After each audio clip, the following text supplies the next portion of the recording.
It's time for another portion of our Around the CHL segment, and now I'm joined by Mike Stubbs, the play-by-play man of the London Knights. Welcome to the program, Mike. We'll just jump right into it on this one. Your thoughts this year? Who are the teams to beat in the OHL? Boy, we'll leave the Knights for just a second because I'm pretty sure you're going to bring those up. If you start looking around the rest of the league, there's a lot for grabs this year because there's a lot of youth coming in, and we're going to see some teams start to take some real strides. If we were talking about 2 years from now, you might be saying the Mississauga Steelheads. So watch for them the next time the QMJHL hosts the MasterCard Memorial Cup. But as far as teams go this year, the Niagara Ice Dogs in the East line up very nicely. Getting Josh Hosang back from training camp from the Islanders was not necessarily his first choice, but it's certainly a big deal for the Ice Dogs. And they've put together a very nice roster. Blake Siebenoller and Vince Dunn are two names on defense that are both NHL draft picks who you'll start to hear as household names throughout the Canadian Hockey League.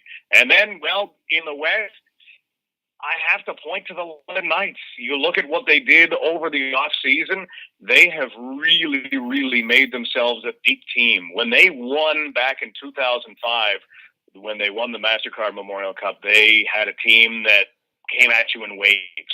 And this team may have the opportunity to do that, where opposition teams say, when do we get a shift off? When do these guys stop? Because they just have that kind of depth up front. Yeah, London always seems to ice strong teams. I guess from the outsider's perspective, you said London is expected to be in the mix of one of the top teams.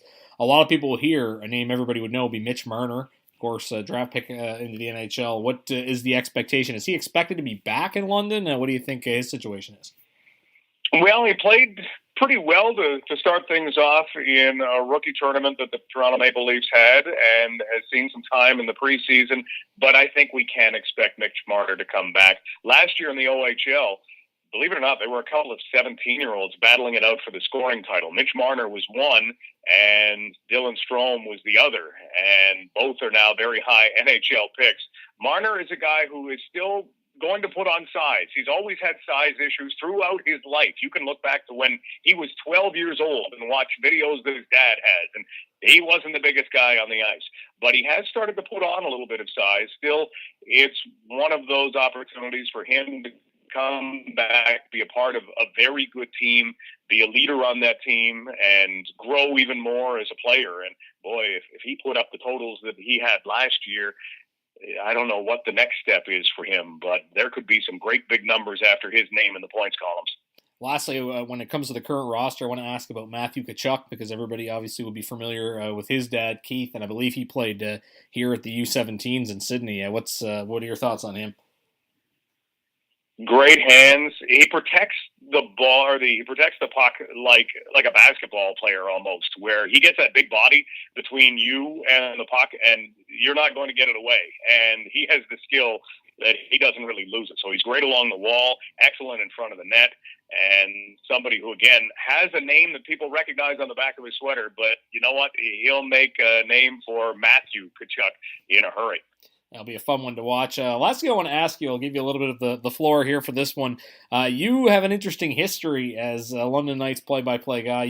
You were there for one of the most historic seasons in CHL history, and you started with the perhaps most infamous season in CHL history. I guess talking about the history of the Knights, can you just tell us about your first year and maybe compare that to that magical 04-05 season?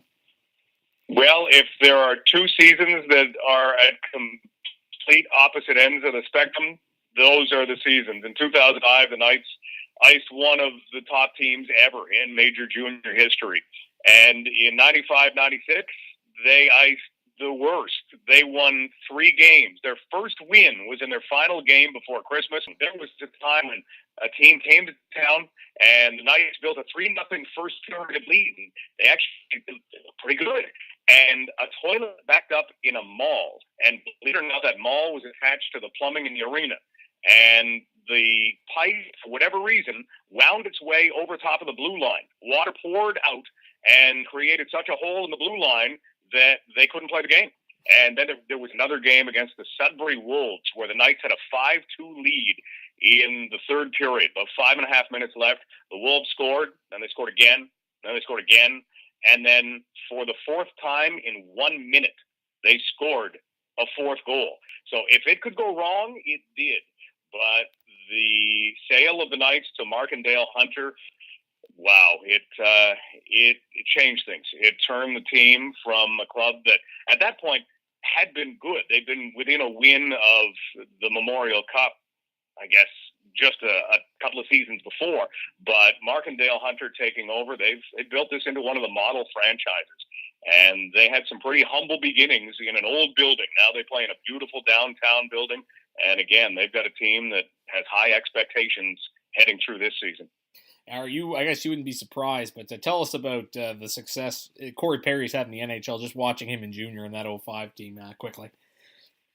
Well, Corey Perry was a special player in junior, but like all players who come through as London Knights, you have a lot of things that you have to learn. And he was brought along slowly. Corey Perry, as a 17-year-old, was a healthy scratch at times, and yet learned from the experience and grew. And now, wow, it's amazing to see all of the players who have gone on. If you break it down, the Knights last year at times had as many as 30 players from their organization playing in the National Hockey League, and the CHL average works out somewhere around 9. Well, it's great to hear, and I'm glad that you've had the chance to see some of those guys. It's been a lot of fun, and we thank you for taking the time to tell us about it, both the guys that have succeeded in the past and perhaps will succeed in the future. We thank Mike for joining us.